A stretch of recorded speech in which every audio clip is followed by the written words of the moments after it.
Hello, goddesses. I freaking missed you guys. Mwah, mwah. I hope you're feeling safe and loved. And yes, girly, I'm kind of rocking my pigtails today.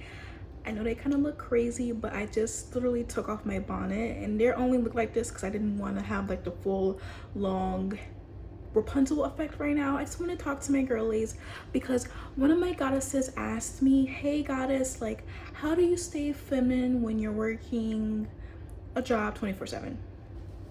I am going to talk shortly about this, but if you don't know who I am Naomi, and I pretty much give you motivational slop. I basically help you become the best bitch in the world. I help you become the best goddess in the world. And so if you're into that, please don't forget to like and subscribe. But other than that, my love, let's just chill and vibe and talk about how you can basically remain feminine while working a job 24/7 or whatever, or even hard work, or even working a very hard job.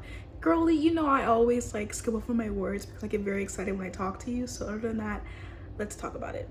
So one thing that I do recommend when you are working a very demanding job, especially as a goddess, first, what's very important for you is to learn how to essentially ground yourself. Only because your energy is being constantly in demand from people, places, things, sounds, everything's constantly needing your energy. So it's very important for you to learn how to ground yourself and still keep your mental self at bay so that you don't crash out in front of everybody. Now if you do want to crash out, there's several ways to do it elegantly, or if you want to just completely crash out, not give a damn, you're more than welcome to do that too. I really won't judge you for that, love, because I get it. Being a nice girly is very hard, especially when you are doing in retail, because I used to do retail, girly, and I know how hard it is. Or if you're doing a job that constantly demands a lot of you. But I always tell all my girlies, goddess, it's always important to keep yourself grounded. And if you ever need a moment where you need to go to the bathroom, cry it out, you know, just let it out, do all that, but make sure you come back to your job, the bad bitch that you are. Make sure no one tries to finagle your energy or try to take advantage of your energy, because they will do that. Literally, they will do that. And especially when you are working, you're exposed to a lot of energies, especially some energy vampires that can be just rambling about trying to essentially take from you. Because you know, some girlies, we work underneath these bosses that are very demanding, or they're just a dickhead for no reason, or they're a bitch for no reason. And so you have to learn how to, as I said, understand and keep your emotions balanced and get balanced and grounded as possible. And one thing I would definitely suggest, if you're working around people and you see that they talk shit about other people, or they, you know, they're always gossiping about other people, make sure you kind of stay away from the energy as much as possible. You don't want to be affiliated with that type of energy, because you don't want to join in and then just basically familiarize yourself with that type of energy, because that shit can come back to you, number one. And then number two, you want to stay as dramas free as possible. And also, I would say, even if somebody tries to pull you into that energy, just observe how they are. Don't just use your discernment essentially when it comes to dealing with people, because at the end of the day, you have to keep yourself grounded, especially when you're working at a job or a very high demanding job, or even corporations, my love. But regardless, keep your emotions at bay and ground yourself. Secondly, I would suggest doing things that are important for you. Like, for instance, this may sound strange, but something as simple as me adding an accessory or a perfume scent or something that makes me feel good, I do at least every single day. It does kind of make me feel more confident, and I do want that for you as well, goddess. This is why I say, hey, like, definitely take some time to like do your hair, do your makeup, do a little bit of like eyeliner, do something that makes you feel beautiful, guys, that makes you feel very feminine. Don't like, and also femininity is not the same for everyone. So I can say, hey, I just add a, you know, I want to add some perfume, but that doesn't necessarily mean it's going to make you feel feminine. So I would say definitely try to do what makes you feel more feminine in your own skin and your own body, and then try to really implement that daily. And I feel like that will essentially allow you to become more feminine, allow you to feel yourself in the most in your own space. So practicing daily worship of yourself can definitely make you feel more feminine. And I would say number 3, this is a very important one, is to set boundaries. A lot of times when you're working at a job, girly, people, as I said, they're always going to demand your energy. So you have to learn how to say no. You have to learn how to say, well, this is not part of my schedule, or this is not part of my time, or just allow yourself to say no. You don't have to always be the people-pleasing energy. You don't have to always say yes, even though you want to say no. And the thing is, when you say yes, it's only hurting you the most, because they already know that they can get a one-up on you. They already know. But you want to learn and understand that, hey, I am in control.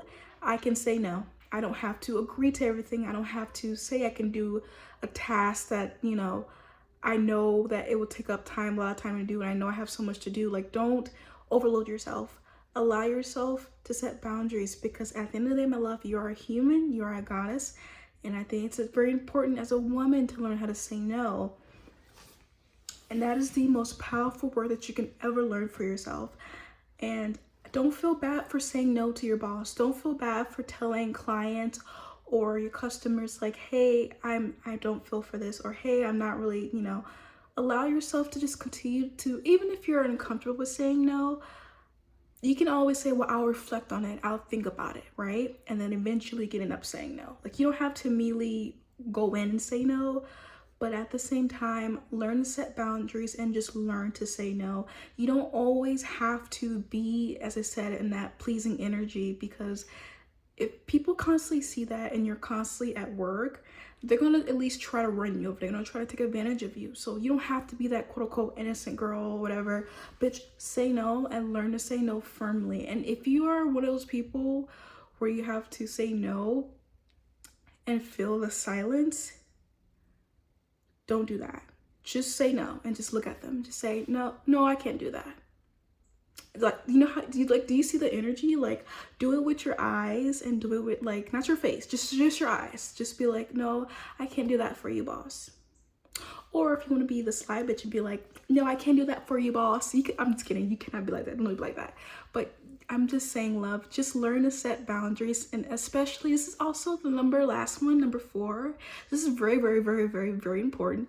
I do this. Everyone else should do this. But definitely make time for yourself. So when you're working a very demanding job, of course, goddess, it's going to be very tiring.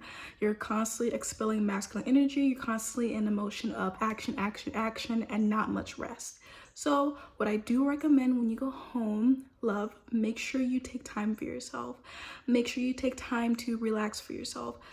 You don't have to, you don't have to do the absolute most. You're more than welcome to, my love, but I really suggest that every single time when you go to work and you're, when you leave and you go home, make sure you spend time for yourself. Do something that also makes you feel better. So say, for instance, like a bubble bath with roses. Like, do something that allows you to feel feminine while allowing you to rest. Because I feel like resting is a very important part, especially as a woman. Because literally our bodies literally have periods. During our periods, we need the absolute most rest. Your body's changing, your hormones are changing. For me personally, my love, I have to go to sleep. I have to sleep a lot when I'm on my period. That's just how it always is. Girl, chill out. Anyways, that's how it's always has been for me. Like, every time when I have my period and I'm like tired, I always have to rest. So I always recommend, my love, allow your body to rest. And when you allow your body to rest, it's when you feel the most feminine. Because I really truly feel like as women, we need to understand the importance of allowing our body to just be. Because we don't always have to constantly, because I love women, but I'm here to call you out on your rights and love you on your wrongs too. Switch that around, I didn't mean to say that. Anyways, but a lot of times, especially when we're our mommies, we are constantly taking care of our kids. We don't have time to think about ourselves. We don't have time because we have to think about our husbands, and we don't have time. And I want to tell you, love, please, please, please, if you're a mother or a single mother or any type of mother, if you're a mother and you have kids and a husband and everything, all that, I recommend you still make time for yourself. Because a lot of married women, I've come across a lot of women who are married or even have kids, they don't know what it feels like to actually spend time for themselves. Their brain literally is wired essentially to always care for everyone else. And that's a good thing. And I appreciate that. We love that. But at the same time, you have to realize you are your person as well, right? You don't need to neglect yourself constantly in order to love others, if that makes any sense. And I noticed that a lot of women who are mothers, they tend to do that. They will often neglect themselves constantly, and it's so habitual for them. And I go, well, why are you doing that? And they start to say, well, I just feel very insecure, and I feel like I have to constantly, you know, care for my kids, because if I don't care for my kids, and I'm a selfish mom. And I'm like, girl, hold on. There's nothing selfish about caring for yourself when you need to and when you need that. So I always recommend, my love, definitely when you have time for yourself, goddess, relax and take some time for yourself. Yes, your job is very demanding, and yes, it's going to be stressful, but understand that you can definitely go through it, and you can definitely do hard things, period. And I believe in you, and I hope that you believe in yourself too. But if it gets too hard to where your job is so extremely stressful and you're crying daily, I'm going to let you know that that job is not aligned for you. And you can always find better. Every single time when things have gone wrong for you, what happened? You've always conquered, you've always prospered, you've always gone better. So for this instance, if your job is stressing you out and you're crying, you just feel like this job is not aligned for you, it is really not aligned for you, and you can definitely do better. But other than that, my love, I hope this message was very useful. And if it wasn't, or if it was, let me know in the comments. Other than that, goddess, I love you, mama, and I will see you in my next video. Bye, honey.